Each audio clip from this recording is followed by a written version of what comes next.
Salam beloved people, kita berjumpa kembali dalam pengajaran firman iman kali ini. Mari kita buka Alkitab kita dari Matius pasal 7 ayat 9 sampai 11. Dikatakan demikian, adakah seorang daripadamu yang memberi batu kepada anaknya jika ia meminta roti, atau memberi ular jika ia meminta ikan? Jadi, jika kamu yang jahat tahu memberi pemberian yang baik kepada anak-anakmu, apalagi Bapamu yang di sorga, ia akan memberikan yang baik kepada mereka yang meminta kepadanya. Bapak Ibu sudah dikasih Tuhan, satu hal yang sangat menentukan kualitas iman kita adalah kualitas hubungan kita dengan Tuhan.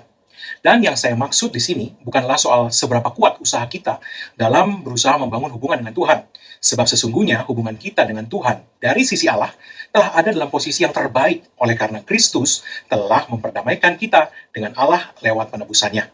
Tapi yang saya maksud di sini adalah soal seberapa baik kita memiliki pengenalan yang benar akan Tuhan.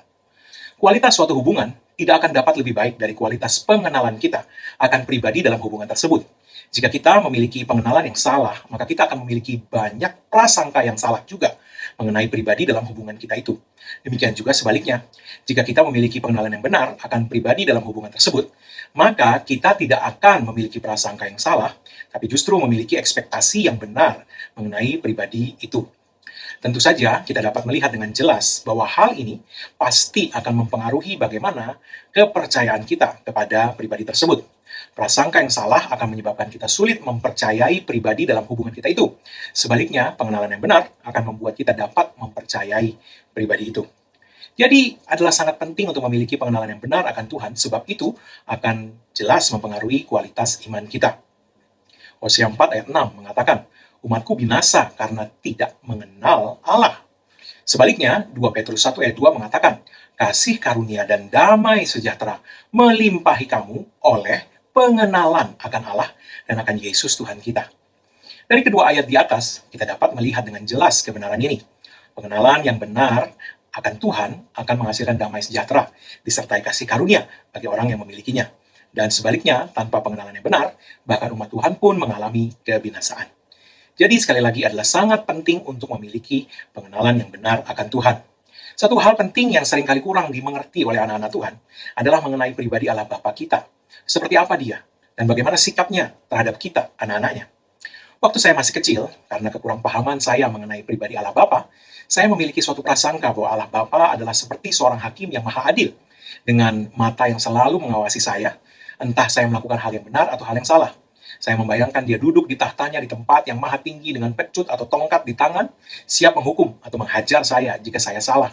Sebaliknya, kekurangpahaman itu juga menyebabkan saya menganggap pribadinya, Allah Bapa saya itu, adalah suatu pribadi yang selalu menuntut standar yang sangat tinggi yang mustahil untuk dilakukan. Dan hanya dengan memenuhi tuntutannya itu, barulah saya dapat mendapatkan kasih dan kebaikannya. Bapak Ibu Saudara dikasih Tuhan, namun kebenarannya sangat jauh dari itu. Mazmur 103 ayat 8-14 mengatakan, Tuhan adalah penyayang dan pengasih, panjang sabar dan berlimpah kasih setia. Tidak selalu ia menuntut, dan tidak untuk selama-lamanya ia mendendam. Tidak dilakukannya kepada kita setimpal dengan dosa kita, dan tidak dibalasnya kepada kita setimpal dengan kesalahan kita. Tetapi, setinggi langit di atas bumi, demikianlah besarnya kasih setianya atas orang-orang yang takut akan dia. Sejauh timur dari barat, demikian dijauhkannya daripada kita pelanggaran kita. Seperti Bapa sayang kepada anak-anaknya, demikian Tuhan sayang kepada orang-orang yang takut akan dia. Sebab dia sendiri tahu apa kita. Dia ingat bahwa kita ini debu.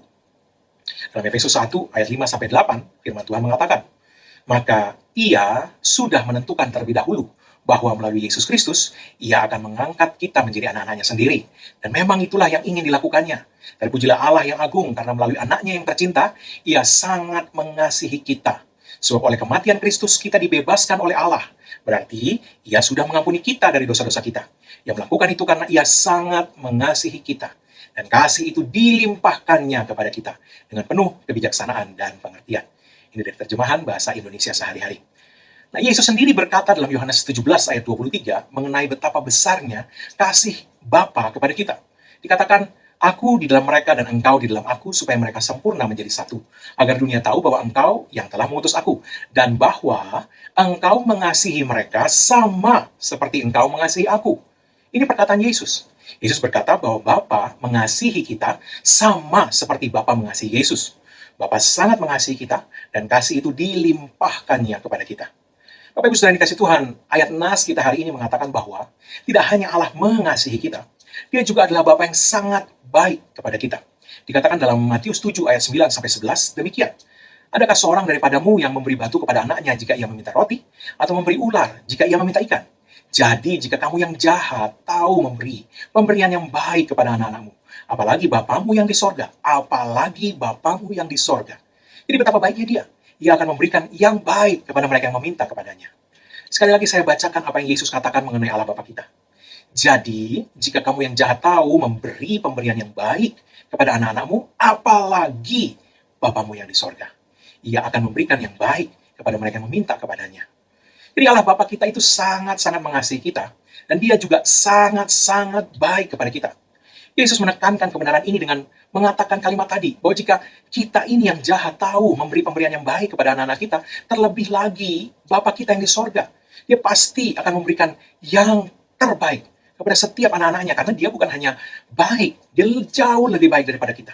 Bapak Ibu Saudara yang dikasih Tuhan, saudaraku yang kekasih di dalam Kristus, jika anak saudara minta roti, apakah Anda justru akan memberikan batu kepadanya? Pasti tidak. Anda akan memberikan roti yang terbaik yang Anda dapat temukan untuk dia, bukan? Yesus menekankan betapa Bapa Surgawi pasti lebih baik lagi daripada itu. Dia akan memberikan hal-hal yang baik saat kita anak-anaknya meminta kepadanya. Saudaraku yang kekasih, biarlah hati Anda mendapat kepastian yang teguh hari ini, bahwa Tuhan sungguh adalah Bapa yang baik kepada Anda. Jadi, jika Anda membutuhkan sesuatu hari ini, mintalah kepadanya. Dan saat Anda memintanya, percayalah bahwa Anda sudah menerima itu daripadanya. Dan hal itu pasti menjadi milik Anda.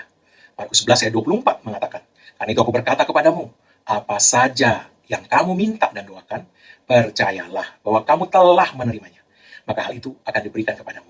Bapak Ibu Saudara dikasih Tuhan, jika kita mengenal bahwa Bapa kita itu sangat-sangat mengasihi dan sangat-sangat baik kepada kita, akan mudah untuk percaya bahwa apapun yang kita minta daripadanya, sebagaimana ayat ini katakan, kita sudah menerima dari Dia, karena Dia sangat baik dan sangat mengasihi kita. Haleluya. Hal penting kedua yang kita butuhkan untuk memiliki pengenalan benar mengenai Allah Bapa kita adalah bahwa Bapa Sorgawi kita sangat peduli dengan kita dan dengan segala keadaan kita. Matius 6 ayat 31-32 mengatakan, sebab itu janganlah kamu khawatir dan berkata, apakah yang akan kami makan? Apakah yang akan kami minum? Apakah yang akan kami pakai? Semua itu dicari bangsa-bangsa yang tidak mengenal Allah. Akan tetapi Bapamu yang di sorga tahu bahwa kamu memerlukan semuanya itu. Janganlah kamu khawatir. Janganlah kamu khawatir. 3 kata yang sangat sederhana ini diulangi Yesus 4 kali saat Dia mengajar untuk kita tidak mencemaskan hal-hal yang kita butuhkan dalam kehidupan ini. Matius 6 ayat 25-33. Ini menekankan kepada kita bahwa Yesus sungguh-sungguh mau untuk kita tidak menyiksa diri kita sendiri dengan kekhawatiran akan segala kebutuhan hidup kita. Ya, apapun itu, seberapa banyak pun, jangan biarkan dirimu tersiksa dengan kekhawatiran akan segala hal itu. Mungkin ada yang berkata, tapi Pak, bagaimana mungkin saya tidak khawatir akan kebutuhan hidup saya?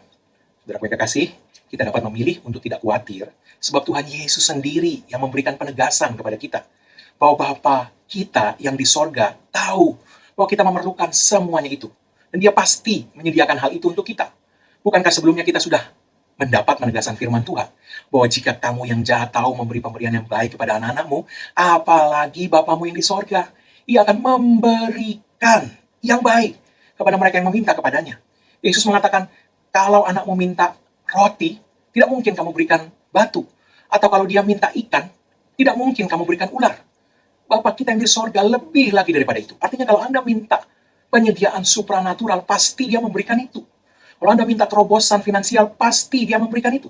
Kalau Anda meminta terobosan posisi, Anda ada di posisi sulit dan situasi tidak memungkinkan, persyaratan tidak di pihak Anda, dan Anda minta sesuatu yang mustahil seperti itu kepada Dia, masakan Dia tidak memberikannya dan berkata kepada Anda, situasimu memang sulit, tidak mungkin aku berikan itu. Itu sama saja seperti Anda minta ikan, tapi Dia berikan ular. Tidak mungkin. Dia tidak akan memberikan yang jahat kepada Anda ketika Anda meminta sesuatu yang baik. Jadi, kalau Dia mengetahui kita membutuhkan semuanya itu, Dia pasti memberikan semuanya itu. Bapak Ibu Saudara dikasih Tuhan. Jadi, saat ini jika Anda menghadapi situasi di mana Anda memiliki kebutuhan yang mendesak, atau Anda melihat adanya kekurangan dalam suatu bagian kehidupan Anda, atau Anda melihat situasi di hadapan Anda tidak pro kepada Anda, kelihatannya jalan tertutup atau situasi sulit, kuatkan hati Anda hari ini. Jangan kecut dan tawar hati, sebab Bapamu sangat mengasihi Anda. Dia mengetahui semua yang Anda butuhkan. Dia peduli dengan hidupmu. Dan dia sangat-sangat rela, bahkan sangat-sangat ingin untuk memenuhi segala kebutuhanmu itu. Sebab dia mencintai Anda, sebagaimana dia mencintai Yesus. Sampaikan saja bahwa Anda menginginkan dia melakukan hal itu untuk Anda. Ketahuilah bahwa Bapa Surgawi Anda sangatlah gentle, sehingga dia bahkan tidak akan memaksa Anda menerima kebaikannya. Tapi saat Anda memberitahukan kepadanya keinginan Anda sedang menyatakan kepada dia bahwa Anda memang menginginkan dia melakukan apa yang dia rindu lakukan untuk Anda itu, dan mencurahkan kebaikannya buat Anda. Jadi, just let him know what you want him to do. Just tell him. That way, you are giving him your consent, that you want him to do it for you. Saudara-saudaraku yang kekasih, Anda memiliki Bapa yang sangat baik dan sangat peduli dengan Anda. Dan kerinduan hatinya adalah untuk menyediakan segala kebutuhan Anda. Jadi, janganlah kamu khawatir. Serahkanlah segala kekhawatiran Anda, segala sesuatu yang menjadi kekhawatiran Anda kepada dia, untuk dia yang menanganinya untuk Anda. Dan biarkanlah hati Anda beristirahat dari segala siksaan kecemasan. 1 Petrus 5 ayat 7 mengatakannya. Dan ketahuilah bahwa Allah Bapamu tidak hanya akan menyediakan semuanya itu untuk Anda. Dia bahkan akan menyediakan dengan berlimpah-limpah, sebagaimana dikatakan firman Tuhan. Efesus 3 ayat 20-21 mengatakan, bagi dialah yang dapat melakukan jauh lebih banyak daripada yang kita doakan atau pikirkan, seperti yang ternyata dari kuasa yang bekerja di dalam kita. Bagi dialah kemuliaan di dalam jemaat dan di dalam Kristus Yesus turun-temurun sampai selama-lamanya. Amin. Filipi 4 ayat 19 mengatakan, Allahku akan memenuhi segala keperluanmu menurut kekayaan dan kemuliaannya dalam Kristus Yesus. Jadi saudaraku yang dikasih Tuhan, Bapa yang sangat mengasihi Anda akan menyediakan segala kebutuhanmu jauh lebih banyak daripada yang Anda doakan atau bahkan pikirkan. Sebab dia melakukannya bukan sesuai dengan kemampuan atau sumber daya kita. Bukan sesuai dengan apa yang Anda miliki. Bukan sesuai dengan situasi yang pro kepada Anda. Tetapi sesuai dengan kemampuan dan sumber dayanya sendiri di dalam kemuliaannya di sorga. Haleluya. Amin. Sebelum kita menerima doa berkat, saya akan berdoa untuk semua yang sakit dan untuk segala kebutuhan Anda. Mari, pejamkan mata Anda, angkat kedua tangan Anda di hadapan Tuhan. Semua yang sakit, arahkan hatimu kepada Yesus. Apapun sakit penyakitmu, kalau hatimu tertuju pada Yesus, dia pasti menyembuhkan Anda. Dalam nama Yesus, ada tertulis oleh bilur-bilur Yesus, engkau sudah sembuh.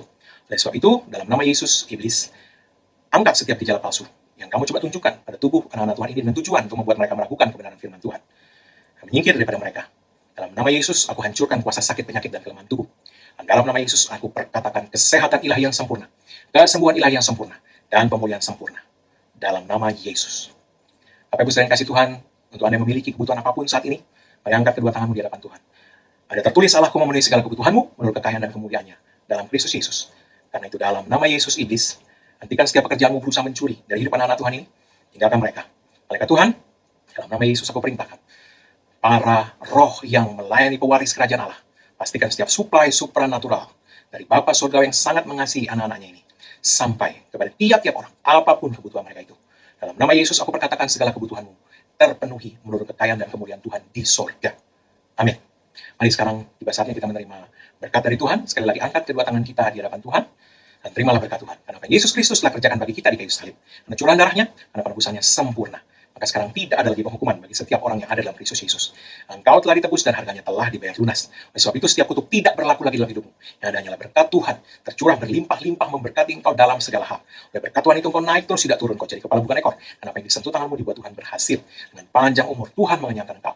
Dan Tuhan memperlihatkan kepadamu keselamatan daripadanya. Umur minimal 120 tahun dan dipenuhi dengan hari-hari yang baik dari Tuhan. Tidak ada yang jahat mendekat kepadamu dan tidak ada tulah mendekat pada kemah kediamanmu. Sebab tempat perlindunganmu dan kubu pertahananmu Allahmu yang kau percayai. Dalam nama Yesus, semua yang diberkati Tuhan, katakan amin.